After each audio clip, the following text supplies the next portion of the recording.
dernière question en ce qui vous concerne, Madame Galland, est introduite par Monsieur Lefebvre, que je remercie de nous rejoindre à la tribune. Elle porte sur les médias de proximité et elle est formulée de la façon suivante. C'est quand qu'on va où et avec qui?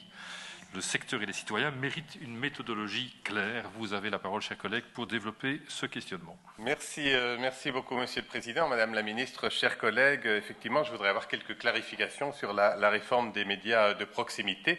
En 2024, par voie de presse, vous nous annonciez que nous allions réduire le nombre de médias de proximité de 12 à 6, sans concertation. Et même en vous éloignant un peu finalement de la déclaration de politique communautaire, certains de mes collègues vous l'avaient fait remarquer, puisque permettez-moi de citer l'extrait de la déclaration de politique communautaire. Par leur valorisation de la culture, du sport, du patrimoine, des initiatives citoyennes et plus largement de la vie quotidienne dans nos communes, les médias de proximité demeurent des acteurs essentiels du vivre ensemble. Ils font partie intégrante du pluralisme des médias en fédération Wallonie-Bruxelles. C'est quand même une déclaration qui est extrêmement importante. Que nous réserve alors 2025? Lors des débats budgétaires de 2024, vous avez déjà sabré 500 000 euros dans ce budget, sans concertation non plus d'ailleurs, et sans tenir compte des éventuelles conventions qui pourraient exister avec ces différents acteurs. Et donc ces éléments nous inquiètent. Et suite aux dernières déclarations que vous avez faites, Madame la Ministre, évidemment, nous nous posons quelques questions. Alors tout d'abord, quelles sont les visites effectuées ces derniers jours et qui vont vous permettre d'élaborer votre stratégie de travail et surtout quelle est la composition des délégations, parce que j'avoue avoir été un peu surpris par la composition des délégations. Est-ce qu'elles ont été concertées avec les acteurs que vous avez visités?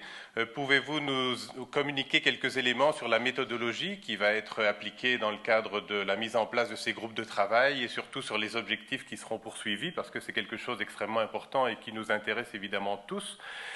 Et alors par rapport à la composition des groupes de travail, j'entendais que vous évoquiez que les médias de proximité, évidemment en feraient partie, mais ça j'imagine qu'on n'en doutait pas, que vous alliez y intégrer les RTBF également et peut-être d'autres acteurs. Où est-ce que vous en êtes dans l'élaboration de ces groupes de travail et quand est-ce qu'ils vont commencer à travailler, puisque vous évoquiez que a priori, vous alliez tenter de les mettre en œuvre dès le mois de février. Qu'est-ce qui, demain, pourrait empêcher que ça se mette en place dès le mois de février et qu'on puisse finalement voir assez rapidement clair sur les orientations et les objectifs de la réforme que vous allez mettre en place? Merci beaucoup, Madame la Ministre. Merci à vous, Monsieur le député. Alors, Madame la Ministre, c'est quand qu'on va où et avec qui? Vous avez la parole pour votre réponse. Voilà, mais merci Monsieur le député. Mais je suis un peu étonnée que votre question arrive maintenant parce que ma tournée, je l'ai entamée dès ma prise de fonction et donc il me reste 4 TV à visiter sur les 12 médias de proximité. Donc c'est bizarre que cette question arrive ici en janvier. Par rapport aux délégations, j'entame ma 25e année de bourgmestre et je n'ai jamais été invitée par un ministre socialiste quand il est venu sur mes terres, en tout cas dans ma commune. Et donc je pense qu'en tant que ministre, on invite qui on veut quand on organise des visites de travail. Et je pense qu'il aurait été irrespectueux aussi de ne pas concerter le terrain, de ne pas aller à la rencontre des médias de proximité, alors qu'on veut faire une réforme avec eux. Et donc, à l'issue, comme je l'ai dit, à chaque visite, à l'issue de l'ensemble de ces visites, un groupe de travail sera mis sur pied parce que oui, les médias de proximité sont très importants, ils ont un rôle à jouer, un rôle fondamental à jouer. Mais je veux vraiment que ce groupe de travail soit le plus large possible. Évidemment, les médias de proximité seront autour de la table, l'administration, les médias publics, mais pas que. Il y aura l'ensemble des médias qui seront invités à cette réflexion. Et les médias de proximité viendront aussi avec leurs suggestions. Et je peux vous dire que ces visites de terrain sont très, très appréciées par les responsables des différents médias, parce que c'est une des premières fois déjà où ils ont une visite en dehors d'une interview du ministre concerné en charge des médias. C'est vrai que chez BX1, ils m'ont parlé de vous. Donc voilà. Mais en tout cas, ils sont vraiment très contents de ces rencontres et ce sera vraiment une co-construction. Et je pense aussi que c'est plutôt de la courtoisie d'attendre l'ensemble des visites avant de mettre sur pied le groupe de travail qui normalement devrait être constitué mi-février, vu que mes visites devraient être terminées fin janvier. Je vous remercie.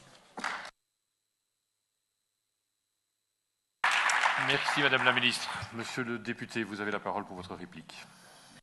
aussi, puisque vous me dites pourquoi maintenant, parce que vous faites le tour des médias de proximité et que je suis un fan de Notélé. Donc j'ai vu évidemment votre intervention sur Notélé pas plus tard qu'il y a quelques heures. Sur la délégation, reconnaissez tout de même que c'est un peu particulier. Lors de votre visite, notamment dans les locaux de Notélé, nous avions l'impression qu'il y avait une conférence des bourgmestres libéraux de Wallonie-Picarde, puisqu'il n'y avait aucun autre acteur autour de la table. Alors si vous voulez ouvrir un peu le débat, il faudrait peut-être ouvrir aussi les délégations. C'est tout de même assez particulier. Alors, quant à la concertation, on a déjà eu l'occasion de l'évoquer à plusieurs reprises cet après-midi. Vous êtes toujours dans un modèle de concertation où on avance d'abord et puis on discute éventuellement, mais tant pis si vous n'êtes pas d'accord, puisque vous avez déjà retiré, je le disais dans ma question, 500 000 € sur le budget pour l'année 2025 et vous avez déjà annoncé que dans tous les cas, on passerait de 12 médias de proximité à 6 médias de proximité. Alors, est-ce là encore bien raisonnable? Est-ce qu'on n'est pas en train de se perdre finalement dans une potentielle concertation et dans un potentiel échange avec les acteurs du secteur, comme vous venez de l'indiquer? Et je finirai en beauté en m'inquiétant tout de même sur la composition de votre groupe de travail, parce que si vous voulez réformer uniquement les médias de proximité et que vous intégrez dans ces groupes de travail l'ensemble des médias de la francophonie, ça va être quand même fort compliqué pour trouver un juste milieu par rapport à nos médias de proximité qui sont aujourd'hui essentiels à nos régions, à nos sous-régions et qui apportent vraiment des éléments importants. Donc merci beaucoup.